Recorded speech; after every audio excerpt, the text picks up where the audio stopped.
And we've been exploring all the recipes, and we thought that this one would be really fun to do for Shavuot because it has, you know, like cheese and stuff. And it's always good as a snack or like, you know, a breakfast. It's very good. We eat them at any time of the day. Yeah. So, any time of day scones. So we're gonna get started. So the first step is that you should preheat your oven to 350 degrees. And we're not going to show you how to do that because we already did it. And hopefully you know how to do that. If not, maybe consult the instruction booklet or the internet. It's probably fine. Okay, so we need to do one thing before we start because our recipe calls for buttermilk, but not a lot of people have that. So there's a really easy fix that we're going to show you right now. It just involves using lemon juice and using milk. So this recipe calls for a cup of buttermilk. So we're gonna pour a little bit less than half a cup of milk into our liquid measuring cup. There we go. And then we're gonna add about a teaspoon of lemon juice, which we're gonna approximate to a squeeze of a lemon. So it goes right in there. There we go. And then you kind of just let it sit for a couple of minutes. We're not going to use it for a little while, so it'll have time to, you know, marinate and get ready. And you'll notice that it doesn't curdle, but the consistency becomes different than regular milk. And that's completely normal, so don't worry about it. And you'll also notice in the background that Lena is zesting the very same lemon that we used like 2 seconds ago. So you can use the whole lemon in this recipe. All right, so other than preheating the oven, the next thing you should do is line a baking sheet with parchment paper. And if you don't have parchment paper, then you can line it with oil and spray it with oil, or take a paper towel with oil on it and just go all over. And that's just to make sure that it's all right. We will get to the actual baking. Yay. So step 1 is mixing together all of the dry ingredients. So we're going to do this in a stand mixer. There's a mixing bowl, and you're going to want a paddle like this one. So just like a good baking show, we have pre-measured our ingredients. Ooh, so that's cool. But I'm going to call out the different amounts so that you can follow along. So the first thing we're going to add is 2 3/4 cups of all-purpose flour. So we're just going to put that right in there. They're using a hand mixer. Do you want to use the mixer? And then we're going to add... question. Is there a question about mixers? Wait. Oh, yes, there is. Can you repeat the first part? Yes. The part about the buttermilk? Or the part about the flour and the dry ingredients. Question asked. The part about the buttermilk. Oh, okay. So all you need is milk and the juice of a lemon. So the recipe calls for half a cup of buttermilk. So we're going to add a little bit less than a half a cup of milk and squeeze about a teaspoon-ish, an guesstimate, to the milk, and we're just going to let it sit. Is that good? Awesome.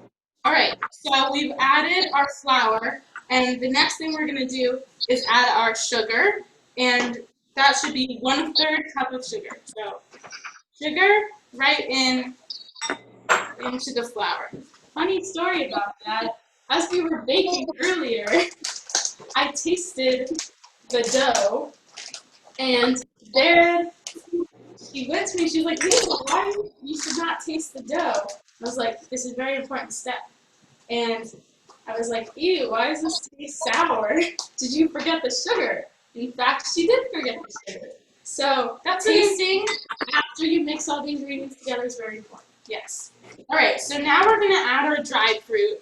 The recipe calls for dried cherries, and that's personally what I prefer. But I think that you could do any dried fruit that you have on hand that you like. We're going to do 1 cup of dried cherries. And then there's also another amount of fruit that we're going to add later. So there's going to be more later. Don't add it up. Can I interrupt y'all for a second? The link is not working, so there's a lot of people trying to get on. Yeah, The link that went out today and yesterday, wrong link, but the day yeah. So the weekly email. Corey, there's some sort of mistake was made, and Corey is working on straightening it out. But I'm not sure. But it's also live on Facebook. So if you know of anybody who can't get on, Okay. you can tell them to go to Facebook. Go to the Facebook stream on. Okay. It's also, I David. just reposted the link on our Facebook page. So if you go to the page, the link and the meeting ID are there. And it's also on the front page of our website. Okay. We couldn't get There's on also- through Facebook, just so you know. We got on through Zoom. All right. Hopefully that will be rectified soon. Sorry about that. And yeah, we will continue. All right. So now you should have the flour, dried cherries, and sugar all together in your mixing bowl. So the next step is to add your baking powder, baking soda, and salt. So I will call out and allow time for you to measure these, but my sister already measured them for me, so that was very nice. We just happened to have them measured out. So the first measurement I'll call is baking powder, and you're going to want to add 1.5 teaspoons of baking powder. All right. And make sure not to confuse your baking powder and your baking soda, which I've done before. It's not good. It's not good. So just make sure you check the front of the box first, because that often helps. All right. Yeah. Lena once did that with her hamantash. It was not good. It was not good. All right, so this is what it should look like at this point. Nothing mixed. Nothing mixed. It's Just very there. exciting. Thank you, Ava. Rabbi. Thank you, Rabbi. No, that's cameraman. Thank you, cameraman. Okay. So the next ingredient that's in this like little ramekin is 1/2 teaspoon of baking soda. 1/2 teaspoon, Ava. Thank you for asking. All right.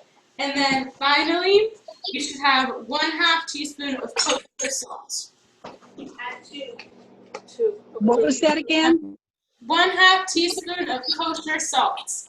Oh, no, 1/2. So I'm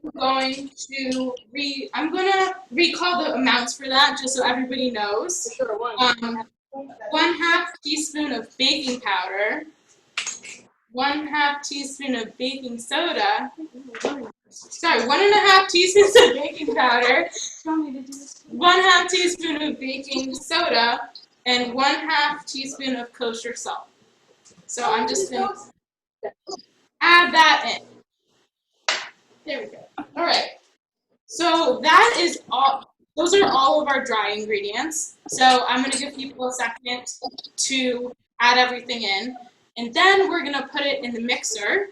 And we're just going to mix it for like 10 to 20 seconds on a low speed, just so that everything can mix together and that it's kind of homogeneous when we add in the butter. And that's really important because the butter should be sticking to everything and not just the baking soda or the sugar. It needs to get everywhere. So we'll give everybody a second. And then I can give a camera view, bird's eye view into the mixing bowl. Lena will be actually the rabbi, the cameraman. Rabbi/cameraman. Cameraman. The cameraman will be giving you a bird's eye view of the mixer as we mix. Oh, that's very nice. Yeah, as we mix. Yeah. Keep it Yeah, sure. All right. So this is a reminder that you should be using your paddle attachment and not the whisk one. because this mixes the butter better. All right.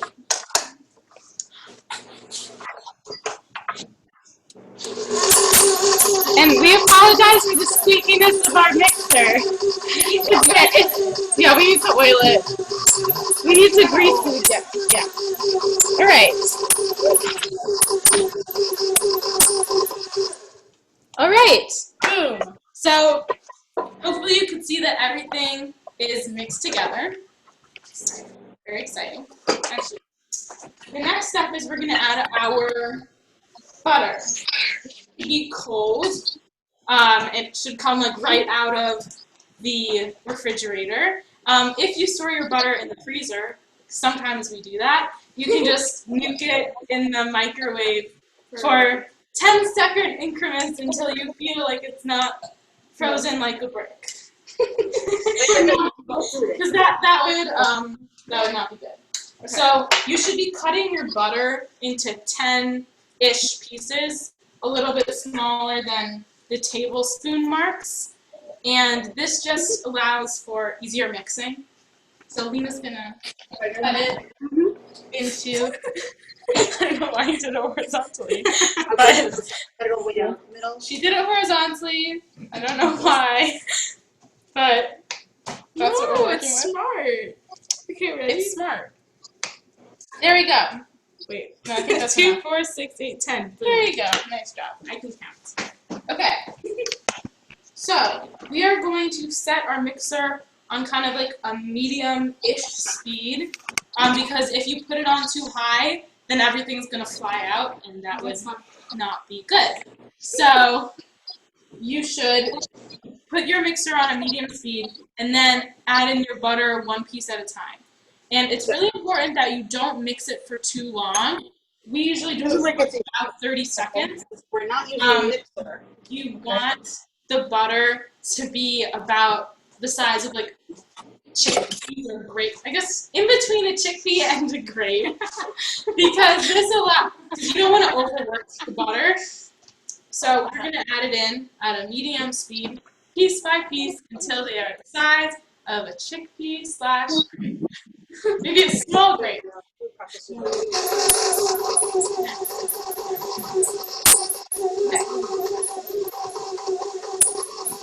Our story.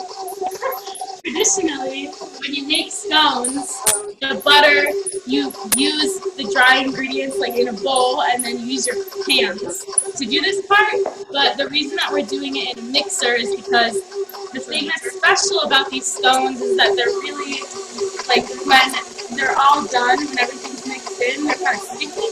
So we don't want to get our hands all sticky, so that's why we do it in a mixing bowl. Fun fact.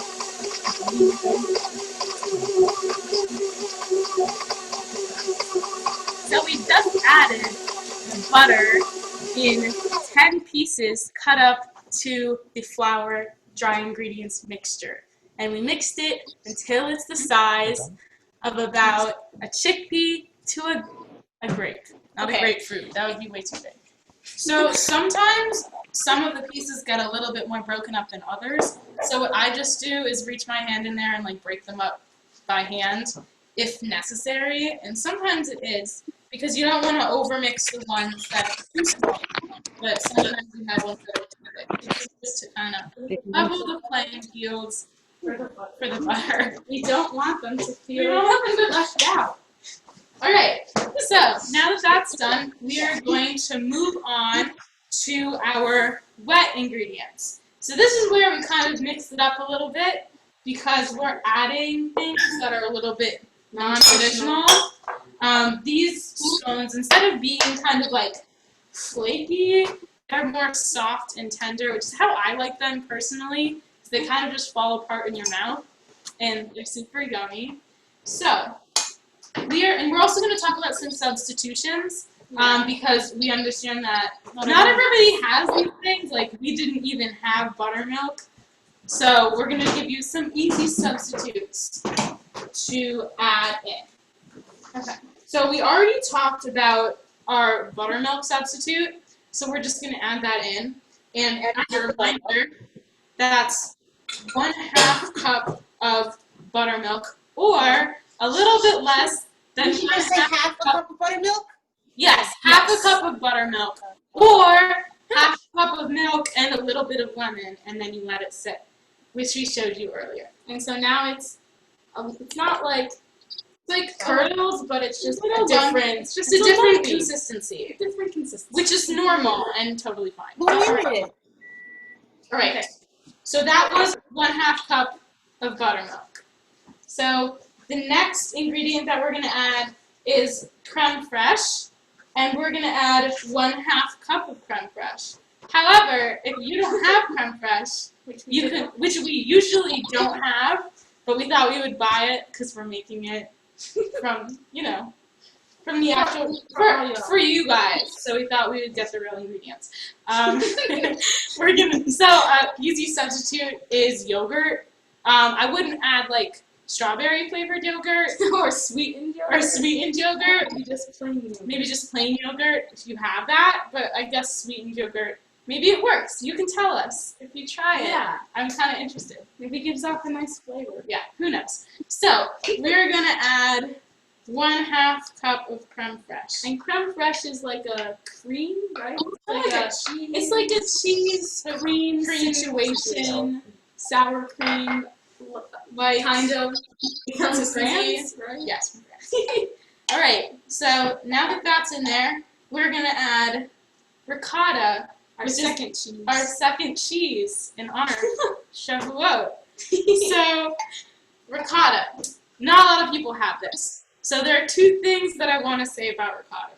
The first one is that this is going to sound kind of gross if you don't like cottage cheese, but which neither of us like. But if you don't have ricotta and you happen to have cottage cheese, you can push it through a strainer to achieve a similar consistency. This kind of strainer with smaller holes that are finer.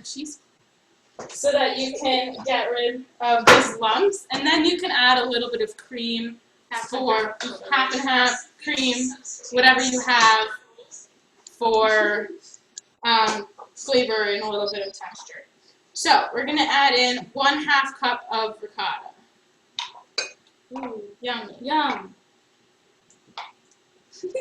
Fun fact: ricotta is my sister's favorite topping on pizza. It is my favorite topping on pizza, and one of the very small and elite group of cheeses I will eat because I don't like cheese. She does not like cheese. But I will eat ricotta. But she likes this cheese. It doesn't really taste like cheese in the traditional sense. It's kind of grainy. All right. So then we're gonna add 1 egg at room temperature. So we've been letting our eggs sit out.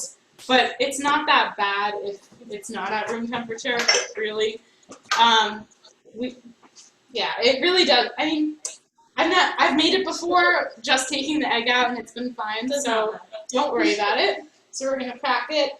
I like to crack it by smashing it on the counter instead of on the side of the bowl.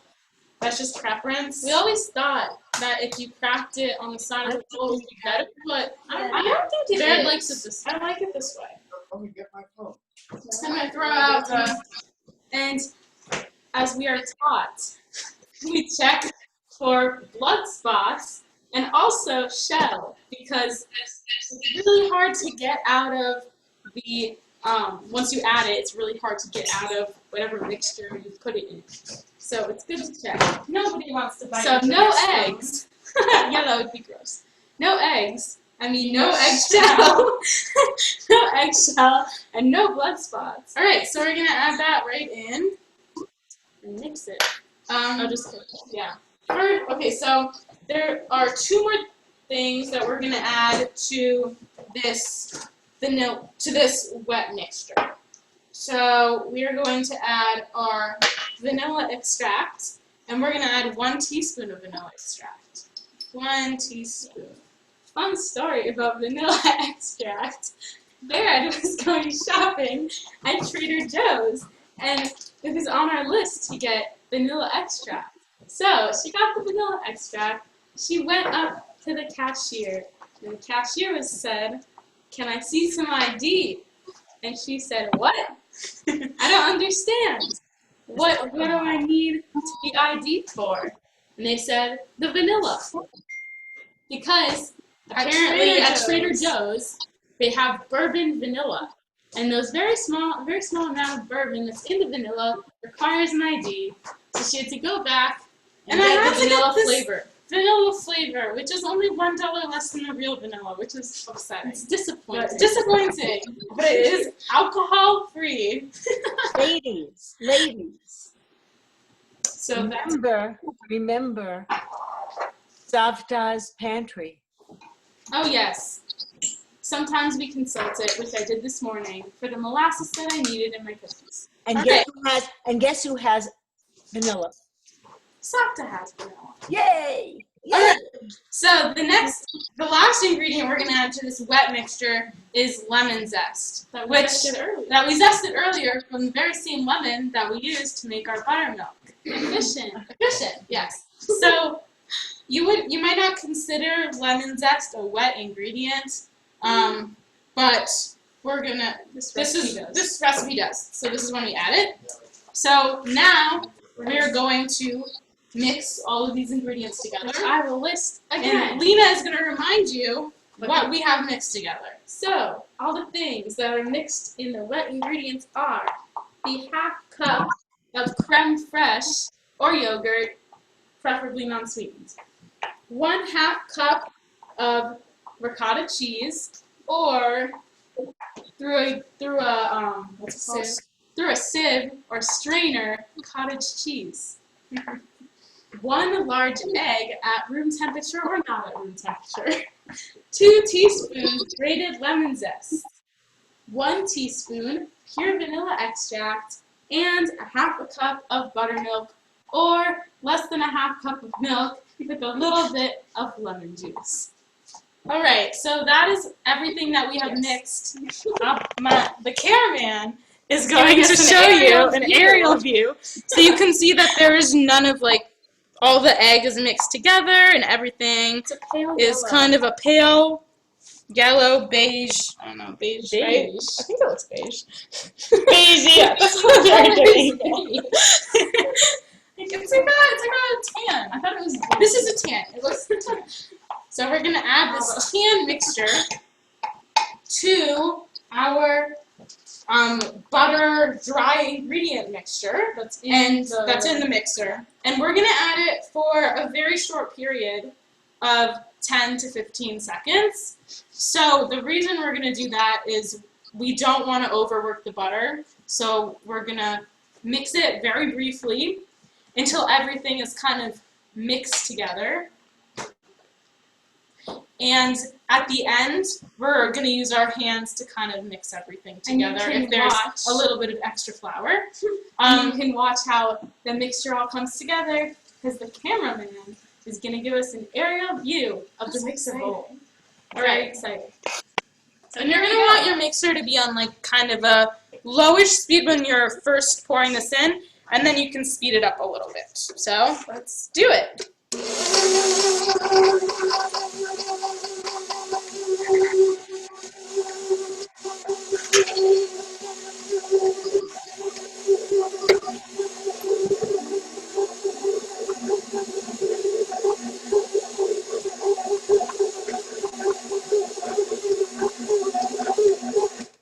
All right, ta-da.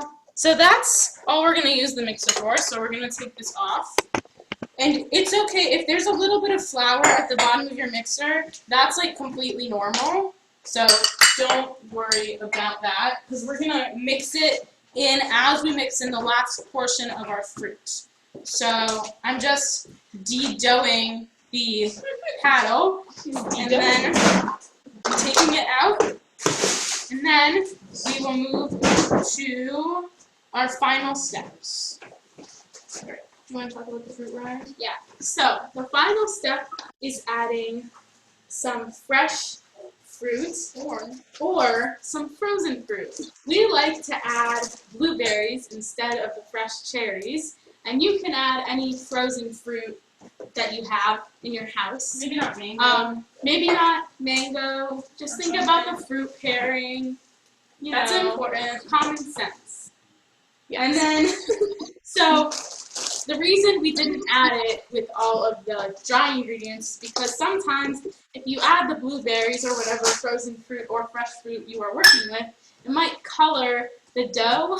So we've done that before, and it kind of turned out blue, like Cookie Monster blue, and Vera doesn't like that. I like it. Vera doesn't like it. You know, you want to preserve the natural color of the whatever. So we added it at the last second so that it doesn't. So again, you can use fresh fruit or you can use frozen berries. Whatever you really have on hand is completely fine. So that is 8 ounces or about a cup-ish. So we're going to use this 1/2 cup measure to measure out our blueberries. Right in there. And then we're just going to use a spoon, my favorite wooden spoon, to mix everything together and make sure to pick up the flour from the bottom. So you don't have to use your hands, you can just use a spoon.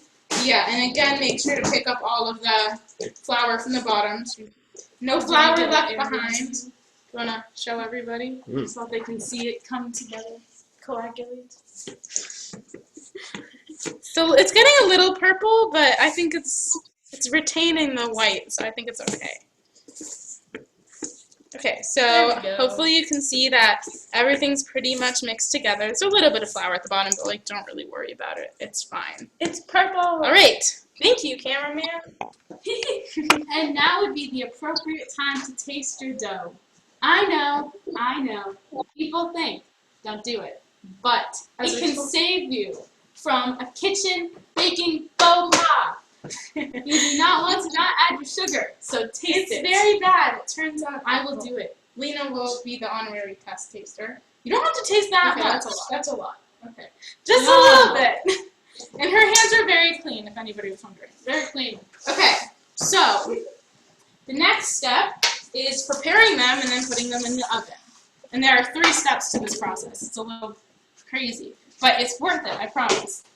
So, the first step is taking your dough, and you're going to, you might want to flour your hands. You might want to flour your hands because the dough gets sticky, but you're going to mold them into around 8. There should be around 8 of them, and they should be the shape of a small baseball. Small dish. I feel like small baseball. I think it's about the size of an actual baseball. No larger than a softball. Yeah, no larger than no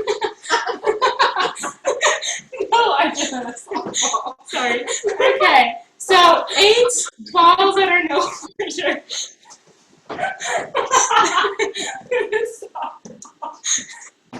All right. So we are rolling. So I think this is a good size. You can comment in the comments if you think this is too small, but I think that's about a baseball size. It's about a baseball size. They don't need to be that spaced out on the parchment paper. I usually like to do 3 rows of 3 or 3 rows of 3 and then 1 row of 2. Because they spread a little bit, and even if they run into one another, you can just break them apart and it's fine. So, that's too small. That's a little too small. Yeah. This is too small. This reminds me of Rosh Hashanah when we are, we make meatballs, and there's a regulation meatball that tells you how big the other meatballs are supposed to be. We usually guess how many there are, but we, in this case, know how many we're making. Yeah, we know how many we're making. But if it's too small, you get told that it's too small, and you must rectify your mistake. It's not good when they're too small. They have to be the right meatball size, and it's the same way with scones. So I'm just going to think the word of this cooking show is rectify. Boom. It's okay if your hands turn purple, like mine. If you're using blueberries, then if you're using raspberries, they'll turn red or whatever. I don't know. You've never done raspberries before, but that sounds really good. Okay.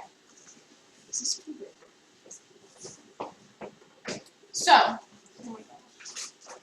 think we're gonna be able to squeeze out like 2 more from this. This is too big. It's okay. They don't have to be perfect circles. It's fine.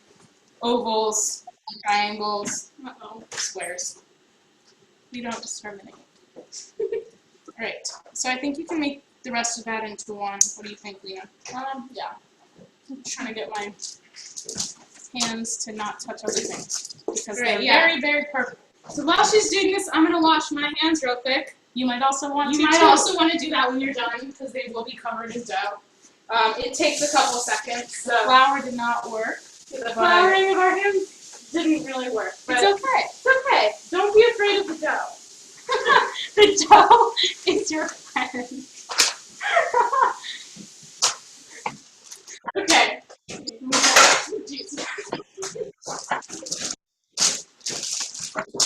Okay. Okay.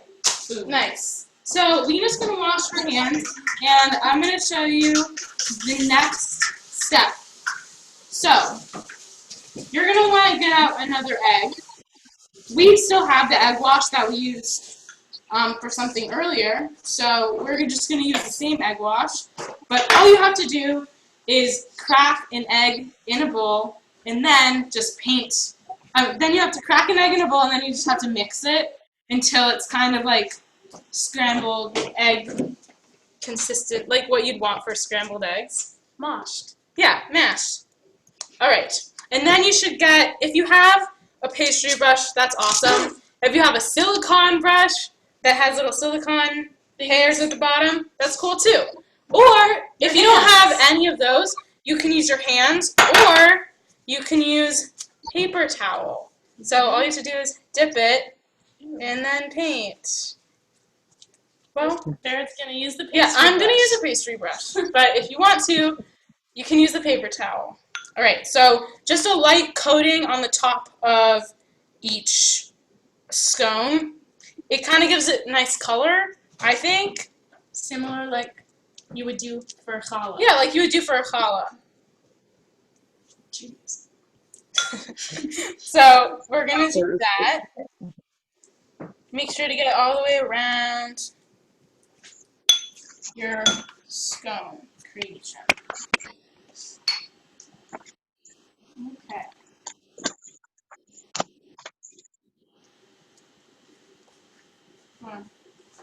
Okay.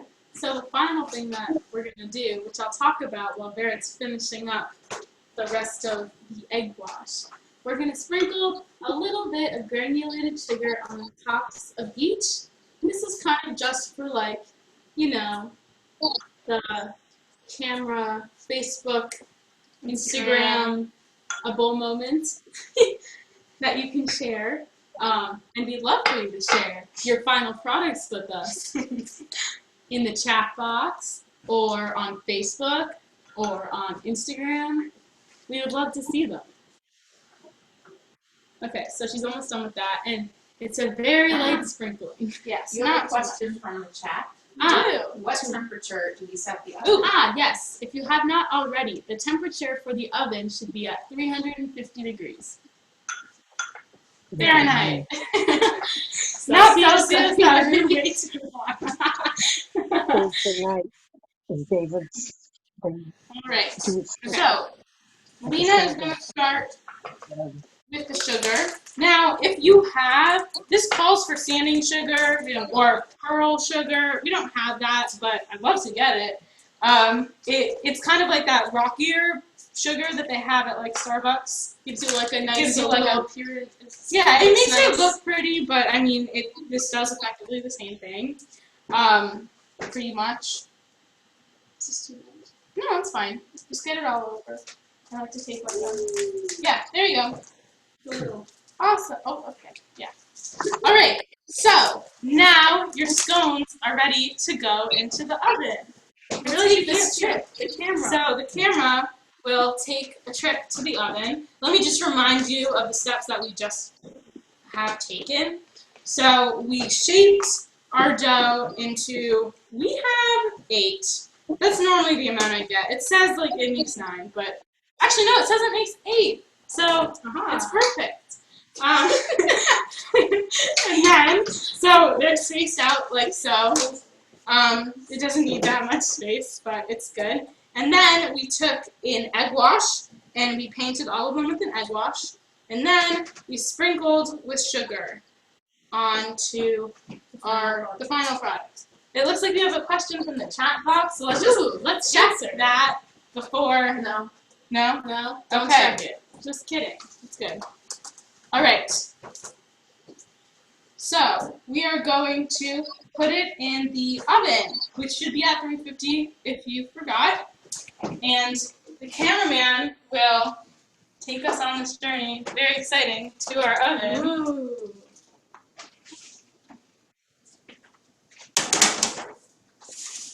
So, baking time. That's important. It says, the recipe says 30 to 40 minutes. I like 40 minutes because I like them to get nice and brown on the top. It really depends on what oven you have. So I would turn on the oven light and just watch. I would set a timer for 35 minutes, and then I would just watch them. And when they're done, they're going to look golden. The top should be a little brown. And they should be firm because you don't want them to be gummy in the middle, and they will if they're not golden on the top. And just to help you with visualizing the final product, we just so happen to have a finished product in the lower oven. Ooh. So we're going to take them out. Look at these amazing scones. So we need Golden on the top. and they spread a little bit, but you can just break them apart. So you're going to move them onto the cooling rack. So when you take your scones out of the oven, you should wait a couple minutes and then move them onto the cooling rack. When we did this recipe earlier, we added fresh cherries, so that's why they look slightly different. No! You guessed the difference. He'd like to say, "Yum! I love these scones. They're so good." Testimonial? No. Would you like to eat one? No, it's national sarcasm awareness. No one says no, he would not. But You it's can okay. hear They me. are good. They are good. Take it from us. All right. Thank you, Noam, for your guest appearance and the weird way you eat a banana. Goodbye. It's very weird. You eat it like this. Not like the right way you eat a banana. All right. So we're just going to show you final product a little bit closer up. And when you break it open, it should be like tender and soft. Get that green. You should be able to see the little. Yeah. There we go. There we go. That's good. The fruit should be dispersed. Yeah, the fruit should be evenly dispersed. Maybe you see a little lemon zest, and the bottoms are nice and brown.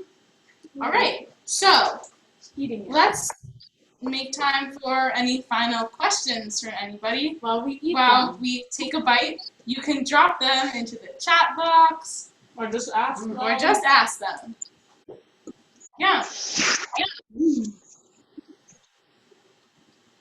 There's a question in the chat box. Do you put something on them when you eat them? That's a great question. We don't. We don't, because you could put something on them.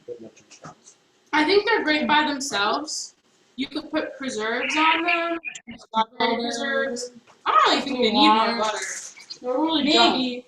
I really don't think they need anything, but if you really want to, I mean, yeah, maybe jam would be nice. I've never done jam. It really depends on what fruit you put in your scone. Like, jam would probably go really well with the cherries, but maybe not with blueberries. I don't know. Thank you for that question. Thank you. What was the name of the sugar that you said you could use that was fancy or something? Oh, yeah, sure. So you can use sanding sugar or pearl sugar. So that's just Okay. sugar that, yeah, it's just bigger sugar, like with bigger And you have granules. crystal, like crystals? Yeah, it kind of looks crystallized. Yeah, the crystals. Okay. So Okay. if you have that, great. But we don't. So yeah, it's totally fine if you don't have it. Ava, There's another just chat. another cat question. Some of them are just comments. Oh, okay. I love the comments. Thank you. It says they get eaten too quickly to have anything put on them. Mm-hmm. That is a very good comment. I like that answer. Yeah. I'm eating way too much of this. Yes, we're eating too much. They're very good, so you can have them for breakfast or dinner. They last lunch. They last that long. They only make 8, but I have to say these are like they're big. So yeah, really. This is a timer. How long? 40. Yeah, you can put the timer on them. All right, so we would love to see your creations. Send us pictures. Share them. That's it. Gonna go out on social media. Can you, Yeah, we really can you post the recipe? Oh, yes, totally. It's in the so yeah, the recipe is on Beth David's Facebook page. Well, we can post But we can probably I think it's posted to the event on Facebook.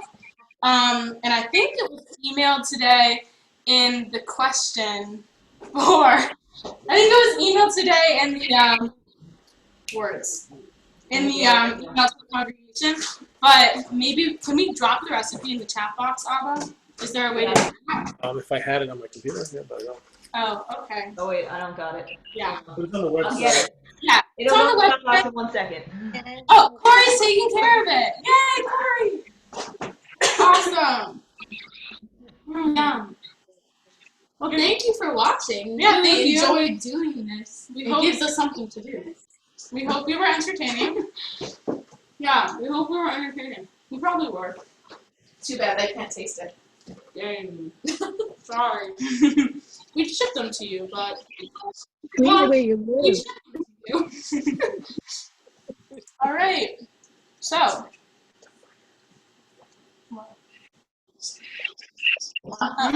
No. Yes. So, okay, Lena, we would like to give a shameless plug for cinnamon rolls. We love making cinnamon rolls. Make them for you. But for a suggested donation to Out of the Garden, which is a group, is an organization that redistributes food given to them by food distributors or suppliers, stores like Trader Joe's. They do a lot with Out of the Garden here, and they help redistribute this food to families who really need it, especially in this time. So we thought it would be a really good mitzvah to assist them.